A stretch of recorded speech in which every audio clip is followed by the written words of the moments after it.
Hello my creative friend, Olga Sobi here. Welcome to new fluid art tutorial. Today I'm in a mood for design with mostly green color palette. I have prepared quite a few shades of green here. Oh, this is quite the color palette.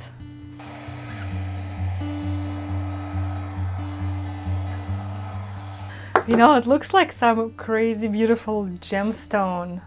So let's see how that's gonna turn out. Aside from my greens, I have prepared a few shades of red to create some accents. Yeah, I want this color palette and I want this painting to be more deep with some layers, maybe some transparency and some really bright accents. Okay, let's get right to the process.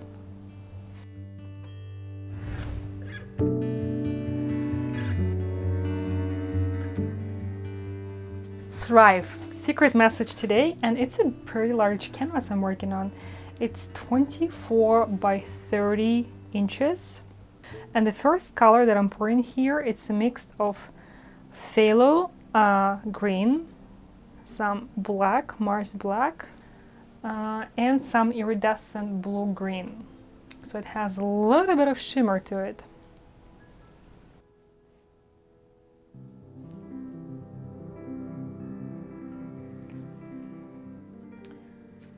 Next one here is also a mix. It's a mix of phthalo green, no black at this time, but this one has also some iridescent blue-green and some iridescent green-yellow. So this one is lighter, definitely more greenish.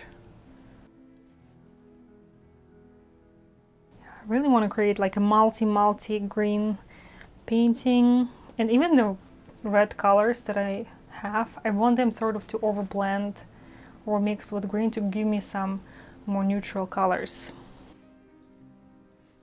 Next I here have some light green.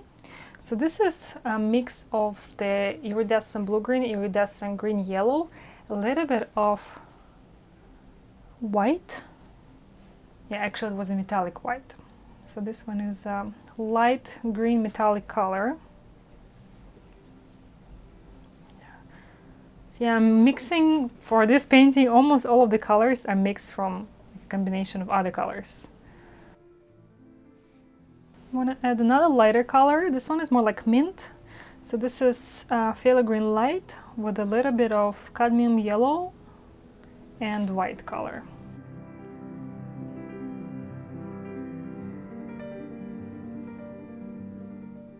This one is a neutral green, so this is green, phthalo green also, but it has a bunch of gray.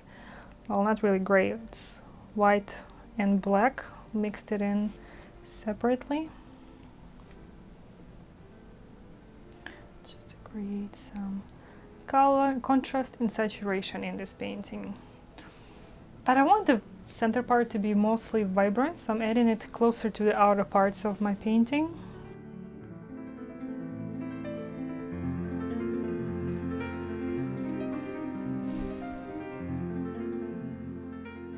This one here is mix of carmine red and red violet and a little bit of Mars black for additional darkness and depth.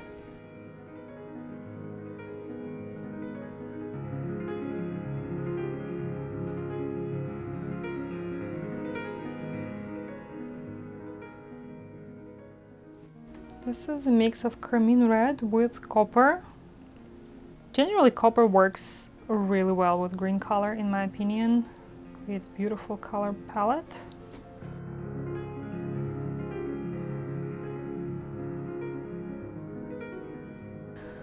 Now this one here is a mix of, this is mostly Mars black with a little bit of phthalo blue and phthalo green. So this color is, it's gonna dry pretty much black, but I didn't want to use pure black.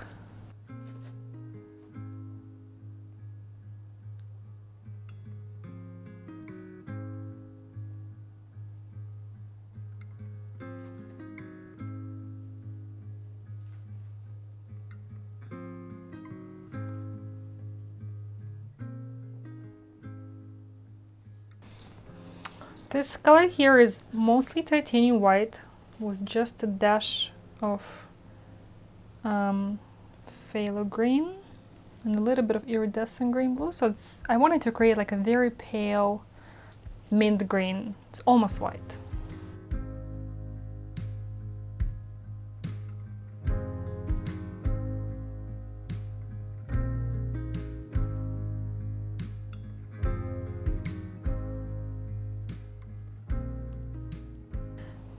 Finally, some titanium white, and I want to add it in lines, not in puddles. Oh, this is quite the color palette. Looking pretty cool. I want to tilt it just to help those colors level out a little more before I blow them out.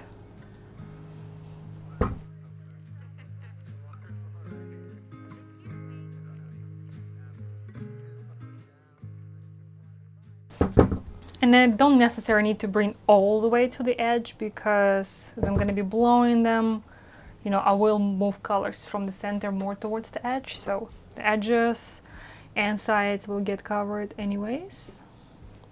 But tilting helps to create a more even layer of paint, and that's beneficial when you're going to be blowing out those colors. Let's begin.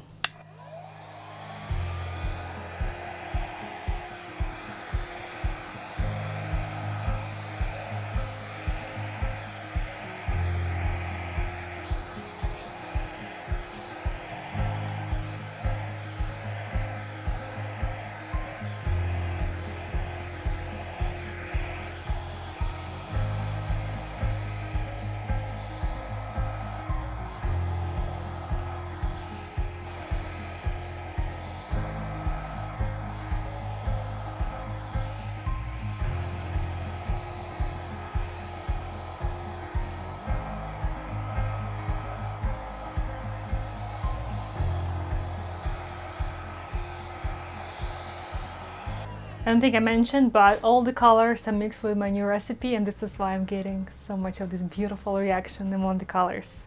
And in my new course, I teach you exactly how to layer colors properly to get this reaction intentionally in those parts of your painting where you want it. Check it out.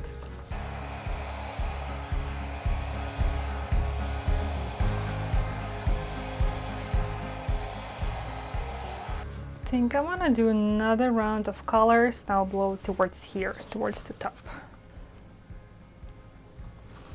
Just really creating layers here.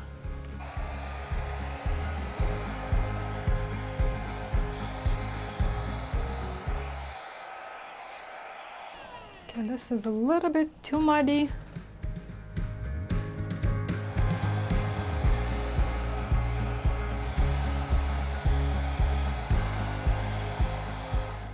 You know, it looks like some crazy beautiful gemstone. I think it's awesome.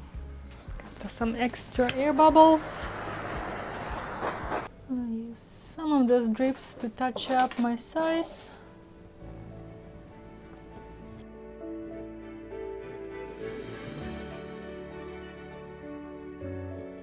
I'm gonna try doing a little bit of tilting and see where it gets me with this piece.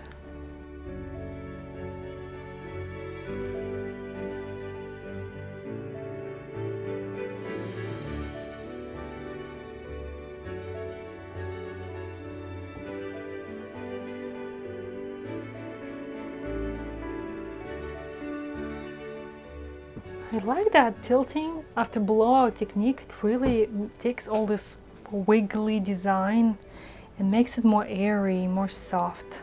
I think there's definitely something super special about it.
I think I'm done working with fluid acrylics, and now let's jump to some details once the paint is dry. Oh, it has dried so good. Look at all the colors, lines, and cells in here. And orange stayed really bright, like it pops among all these darker shades of green because the way that I layer it, the colors didn't really overmix, and I think it's perfect. The painting definitely has a vibe of early fall, right? The new dance of early fall foliage. My first autumn painting this season.